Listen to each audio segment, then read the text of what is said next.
Bonjour à tous. Aujourd'hui, on va parler de la toute nouvelle région dévoilée par Riot, Ixtal. Ixtal, c'est une région à l'est du continent de Shurima composée d'une jungle dense. Tout le monde croyait la jungle inhabitée, mais c'est faux.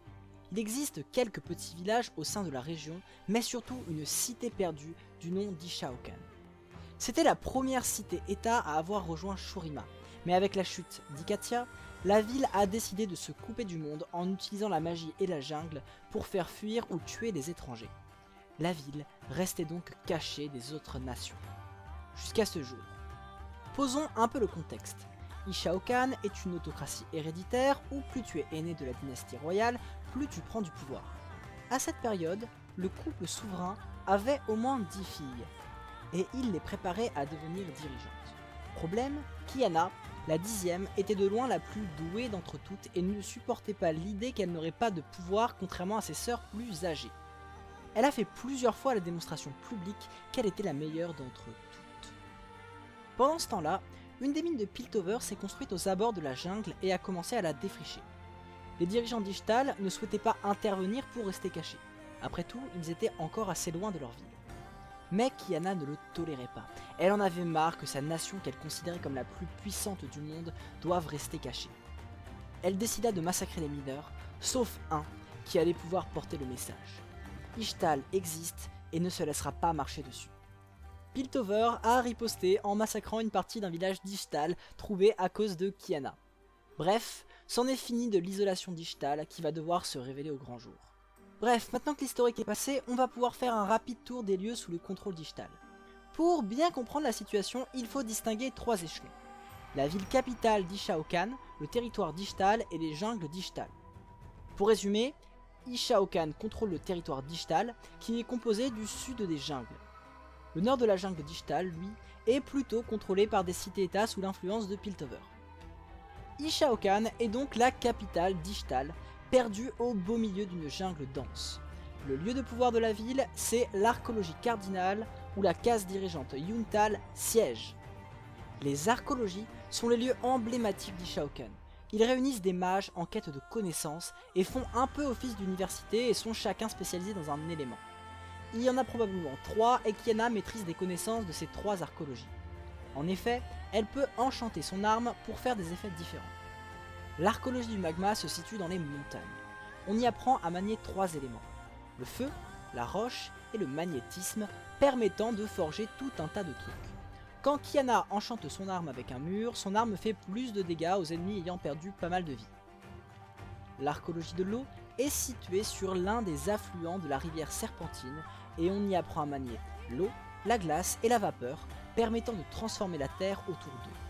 Quand Kiana enchante son arme avec la rivière, elle peut immobiliser puis ralentir les ennemis. L'archéologie de la nature, dont on ne sait rien pour le moment.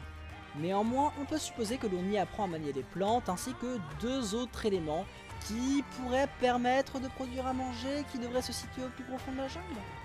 Quand Kiana enchante son arme avec un buisson, elle permet de créer une canopée la rendant invisible et lui permettant de se déplacer plus vite. Ishaokan ne gère pas tous les lieux de la jungle d'Ixtal Sud. En revanche, elle la protège et s'en sert comme ceinture protectrice. La jungle en territoire d'Ixtal abrite donc quelques ruines dans lesquelles des dragons élémentaires se sont installés, mais surtout quelques petits villages autonomes. Le village Kilash est situé à la bordure de la frontière shurimienne. C'est un village peuplé de Vastaya dans le style de Ringar.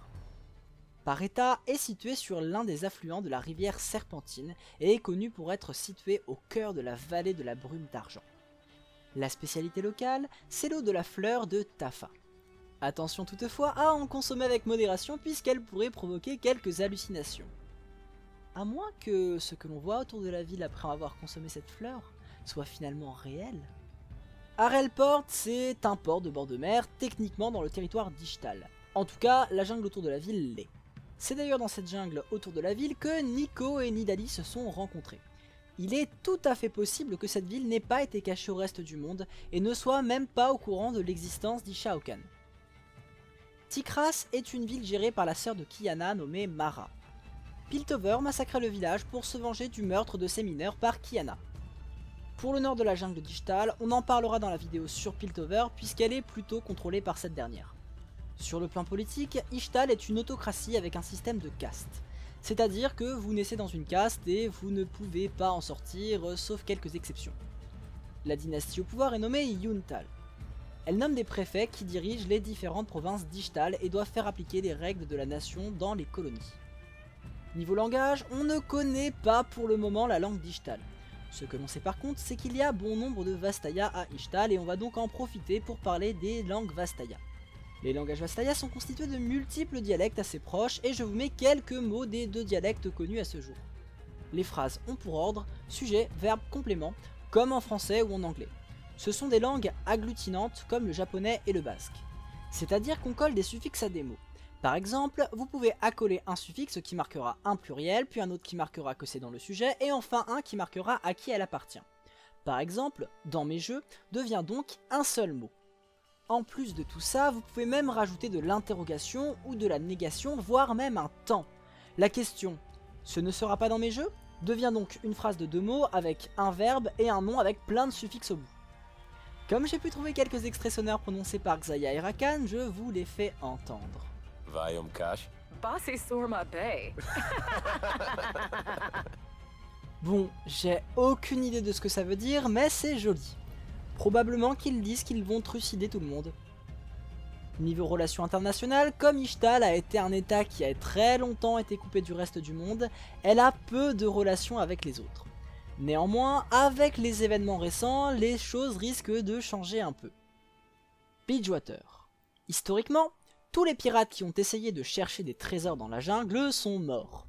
Néanmoins, étant donné que la civilisation Buru serait une diaspora d'Ishtal et que les pirates et les Buru cohabitent bien, la révélation de l'existence d'Ishtal au monde devrait permettre aux 2 états de bonnes relations. Elia. Comme pour les Buru, les habitants des îles bénies devenues les îles obscures sont issus de la diaspora d'Ishtal qui ont donc fondé la capitale Elia. Donc les relations pourraient être bonnes, néanmoins, maintenant que la malédiction a envahi les îles, pas sûr qu'ils soient sur la même longueur d'onde. Montargon. Les Targoniens font aussi partie de la diaspora d'Ishtal. Donc là encore, les relations pourraient être bonnes. Noxus. Cette relation est très intéressante. Swain ne connaissait peut-être pas l'existence d'Ishao Kahn, néanmoins il a vite compris qu'il serait impossible à Noxus d'envahir Ishtal. Mais la région lui est parfois très utile. En effet, aucune cité-état connue du monde n'avait revendiqué la zone. Il pouvait donc lui arriver de demander à des opposants un peu trop arrogants d'essayer de conquérir le territoire pour Noxus, et évidemment aucun n'est jamais revenu. La révélation de la cité-état au reste du monde ne devrait pas changer grand chose, hormis peut-être que Noxus cherchera à envoyer quelques espions sur place, histoire de peut-être apprendre 2 ou 3 trucs de magie élémentaire. Shurima. Ishtal était une des premières nations à rejoindre l'empire de Shurima. Mais après la chute d'Ikatia, qui faisait aussi partie de Shurima, Ishtal a pris ses distances avec le reste de l'empire et du monde en général, décidant de s'isoler totalement. Cette décision a permis à Ishtal de ne subir ni la guerre des Darkins ni la guerre runique. Les relations entre Shurima et Ishtal devraient dépendre des prétentions d'Azir sur le territoire, ainsi que de la mémoire collective des 2 nations. Si Azir n'a pas de prétention sur leur territoire et que dans l'histoire d'Ishtal, l'allégeance à Shurima a été bien perçue, tout devrait bien se passer. Sinon, risque d'y avoir des tensions. Piltover. Kiana a trucidé un village de mineurs de Piltover, Piltover a décimé un village d'Ishtal, autant dire que les relations ne commencent pas du bon pied. Il est très probable qu'il y ait beaucoup de tensions, voire une guerre entre les 2 nations. Néanmoins, une guerre ne serait bénéfique pour aucun des 2 camps, quelle que soit l'issue. Après tout, ce ne sont pas des nations belliqueuses. Après tout, Ishtal cherche juste à défendre son territoire, et Piltover ne savait pas que ce territoire appartenait à Ishtal. Si les 2 nations arrivent à se mettre autour de la table, et ce sera tendu vu comment ça a commencé, peut-être qu'un accord entre les 2 états impliquant des échanges de connaissances, technologie extech pour les uns, archéologique pour les autres, pourrait être signé. Et cela serait très bénéfique pour les 2 nations. A mon sens, Ishtal aurait tout intérêt à leur fournir des connaissances en archéologie de la nature, Pas seulement pour se faire pardonner d'avoir porté le premier sang, mais surtout parce que donner un peu de ses connaissances à Piltover, ce serait la certitude qu'ils ne viendront pas piller les ressources, puisqu'ils pourront en créer plus facilement. C'est donc aussi totalement gagnant pour Piltover. Si j'étais à la diplomatie d'Ishtal, je proposerais donc un échange de technologie en échange de la promesse de ne plus s'installer sur le territoire. Néanmoins, j'ai bien peur que l'engrenage de la violence ne se soit mis en marche et que cela ne fasse qu'empirer. Passons maintenant à nos 12 champions du mois. Bon, on a déjà parlé de Qiyana, pas besoin de revenir dessus. On va pouvoir parler de 12 autres champions. Nico est une Vastaya de la tribu des Uvicat, des Vastaya capables de se métamorphoser en d'autres personnes et qui vivaient dans une île lointaine. La tribu des Uvicat fut totalement détruite par une catastrophe et seul Nico parvint à survivre. Mais elle finit dans la mer et fut recueillie par un bateau en direction d'Arelport. Arrivée dans la ville, parlant mal la langue, elle se sentit menacée par la populace et fuit vers l'arrière-pays. Elle fut recueillie un temps par Nidalee qui devient sa mentor. Mais elle se fascina par les villes, qu'elle voit comme une grande tribu et rêve d'une ville colorée pleine d'humains, de Yordle et de Vastaya. C'est un peu une politique en somme. Elle quitta donc Nidalee pour former sa tribu. Nidalee est une humaine qui s'est retrouvée on ne sait comment au beau milieu de la jungle et qui s'est faite recueillir par une famille de cougars. Et avec le temps, elle est devenue capable de se transformer en cougar. Lorsque la tribu de Rengar a blessé grièvement sa mère adoptive, c'est elle qui les a mis en déroute et ce haut fait d'armes lui a permis de devenir la chef de sa tribu. Rengar est un Vastaya, membre de la tribu Kilash. Trop petit pour être un bon chasseur, il fut rejeté par sa communauté. Il apprit d'un légendaire chasseur humain en le suivant partout avant que celui-ci ne se lasse et le laissa tout seul. Quand Rengar revient avec ses trophées au village, son père se fouta de sa gueule et quand Rengar se rendit compte que les trophées du père étaient vieux et poussiéreux et qu'il n'était pas si fort que ça, il le trucida et il préféra quitter le village ensuite. L'histoire de Zira commence dans les jungles du sud de Kumungu, dans les jardins de Zir. Les mages élémentaires ont donné naissance à une féroce plante carnivore. Et lors d'une bataille entre les habitants de Zir et une troupe de soldats, une explosion magique tua toute vie dans le coin. Des retombées arcaniques de l'explosion, une graine finit par germer après des siècles et fit éclore Zira. Une femme mi-humaine, mi-plante. Elle peut faire pousser des plantes à volonté et a détruit bon nombre de terres. Ce qui est tout à fait paradoxal pour un être qui est dans une rage folle parce que les humains font pas assez gaffe à la nature et que les êtres divins sont trop capricieux. Malphite est issu d'un fragment du monolithe de Ishtal. Il a étudié l'équilibre élémentaire de Runeterra pendant des siècles et utilise sa force pour empêcher le monde de sombrer dans le chaos. Zilean est un Nicatien qui a étudié très longtemps la magie élémentaire à Ishtal aux côtés des plus grands. Son domaine de prédilection était le temps. Lors de la chute d'Ikatia, dont on parlera dans la prochaine vidéo, Zilean a pu sauver quelques habitants dans sa tour en figeant le temps. Il est le seul capable de se déplacer dans le temps figé, ce qui lui permet d'être partout à la fois. Jax est un guerrier ikatien mystérieux. Il est célèbre pour ses prouesses au combat, pour savoir manier toutes les armes possibles et pour ses sarcasmes. Il a choisi de se battre avec un lampadaire pour laisser une chance à ses adversaires. Je vous l'avais promis dans ma dernière vidéo, passons maintenant aux Vastaya qui viennent d'Ionia. A la base, Xayah vivait dans la tribu Vastaya Lota située à Ionia. Les tribus voisines humaines colonisèrent toujours plus proche de son village, ravageant la nature. Elle décida donc d'aller raisonner les humains et quitta ses terres natales pour aller en territoire humain. Et ce fut un échec cuisant. Et quand elle rentra chez elle, sa tribu était introuvable, et elle se donna pour mission de délivrer son peuple. Bon, en l'occurrence, son peuple c'est le peuple Vastaya, et je crois que finalement on n'est pas passé loin de la création d'une nouvelle faction. Elle rencontra son compagnon Rakan dans une auberge de Vlonko. Au début, elle le trouva ridicule, mais elle finit par en tomber amoureuse. Membre de la tribu des Lota, Rakan est un danseur guerrier qui voyage et n'hésite pas à arpenter le monde des humains qui est un milieu peu magique et donc peu adéquat à un Vastaya. Dans le monde des humains, c'est un artiste charismatique. Il chante des vieilles chansons, danse et charme.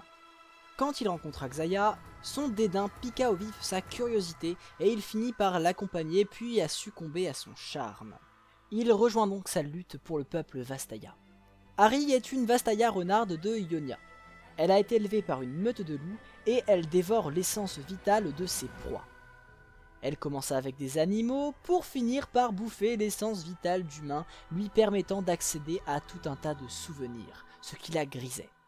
Mais avec le temps, des rumeurs couraient sur l'existence d'un renard démoniaque qui butait les humains. Être dépeinte comme un monstre a donné énormément de remords à la pauvre Harry, qui se repentit et, bien décidé à découvrir le monde des humains, arrêta de les buter.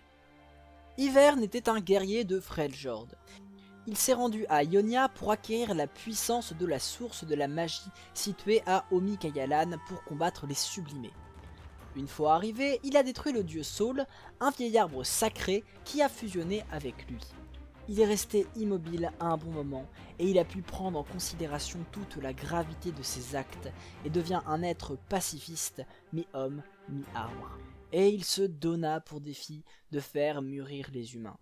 Wukong est un Vastaya singe armé d'un bâton et formé aux techniques Wuju par Yi. Il est issu de la branche Vastaya des Shimon, réputée pour être calme, sage et pour se tenir à l'écart des humains. Mais Wukong était beaucoup plus impulsif et facétieux, et il finit par se barrer de la tribu pour chercher des adversaires pour lui apprendre l'art du combat. Il tomba sur Yi, en train de méditer, le défia, se fit massacrer, et Yi retourna méditer. Wukong lui demanda de lui apprendre à se battre, ce à quoi Yi lui demanda pourquoi il voulait se battre. Et Wukong, n'ayant pas de réponse, se mit à méditer pour en trouver une. Après de longs jours passés à méditer, Yi fit de lui son disciple. Voilà, cette vidéo est maintenant terminée. Si ça vous a plu, vous pouvez lâcher un like et vous abonner. Et si vous pensez qu'Ishtal doit déclarer la guerre à tout le monde parce que c'est eux les plus forts, vous pouvez le dire dans les commentaires.